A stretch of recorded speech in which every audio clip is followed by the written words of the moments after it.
이번 시간 주제는 아들의 건강한 뇌를 위한 수면관리법에 대해서 알아보도록 하겠습니다.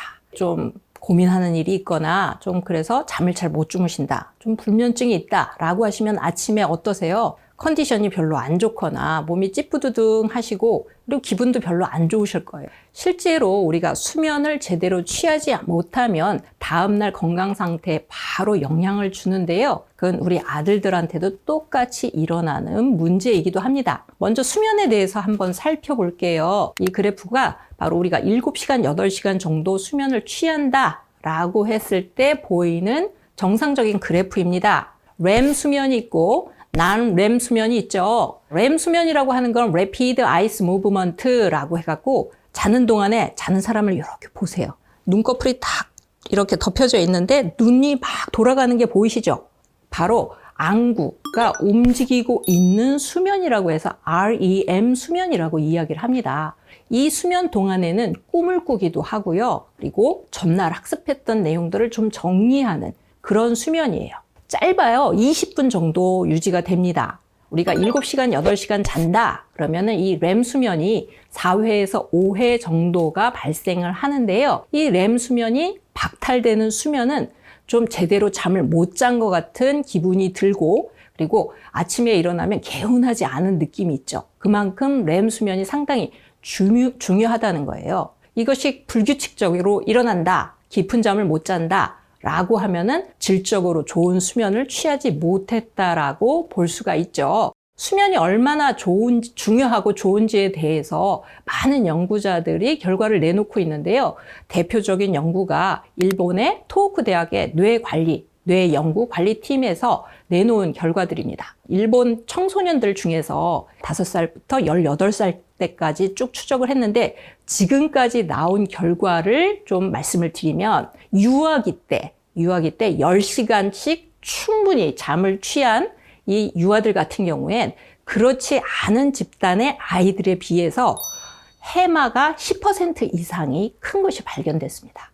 수면만 잘 취해도 이 아이들의 뇌, 특히 학습 장치라고 할 수 있는 해마가 좋아진다라고 하는 것을 우리가 알 수 있는 거죠. 그러면 더 중요한 거를 얘기를 할게요. 바로 멜라토닌과 관련된 겁니다. 어디서 들어봤는데? 라고 생각하시는 분들도 계실 거예요. 멜라토닌이라고 하는 것은 저녁에 아주 늦은 밤에 우리 뇌에서 분비되는 호르몬, 신경전달 물질의 종류인데요. 멜라토닌이 뇌에서 분비되면 약간 노곤하고 잠이 막 이렇게 들락말락하는 그런 느낌이 있어요. 그런데 이 멜라토닌이 분비되어야 우리가 숙면이라고 하는 것을 취하게 되고 멜라토닌이 분비된 수면이 있어야 다음 날의 컨디션이 굉장히 좋아집니다. 특히 뇌의 컨디션이 좋아져요. 이것은 우리 아이들한테도 똑같이 적용이 됩니다. 멜라토닌이 잘 분비된 수면을 취한 아이들이 다음날 집중력도 좋아지고 학습 능력도 좋아지죠. 멜라토닌이 분비되는 수면을 취하는 것이 중요합니다. 멜라토닌 어떻게 분비되나요? 어디서 파는 건가요? 아니요. 뇌에서 자연적으로 분비됩니다. 언제? 밤 10시부터 2시 사이에.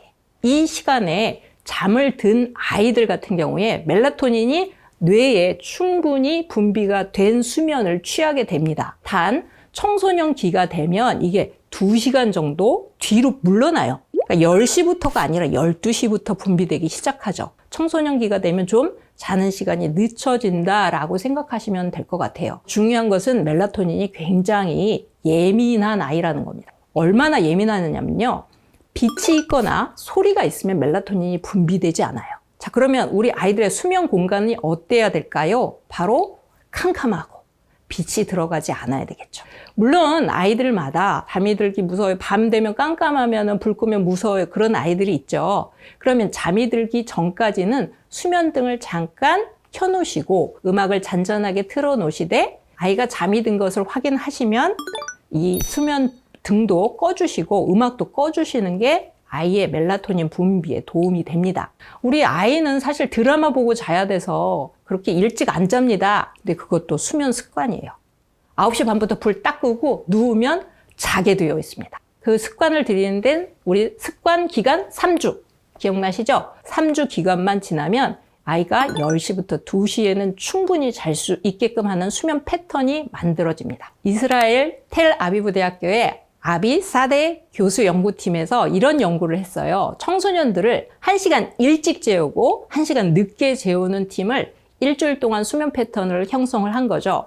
자, 그랬더니 1시간 일찍 잔, 즉 수면을 충분히 취한 청소년 같은 경우에 다음날 수학 능력하고 읽기 능력, 학습 능력이 월등하게 좋아지는 것이 발견되었습니다. 자, 우리 아이들 한 문제라도 더 풀게 좀 잠을 덜 자면 좋겠다라고 하는 마음이 있으시겠지만요. 사실 우리 아이들의 건강한 뇌를 위해서는 조금이라도 더 자는 것이 필요합니다. 자, 우리 어머님들, 우리 아들들을 위한 수면에 대해서 꼭 유의해 주시고요. 좋은 수면 환경 만들 수 있도록 노력해 주시기 바랍니다.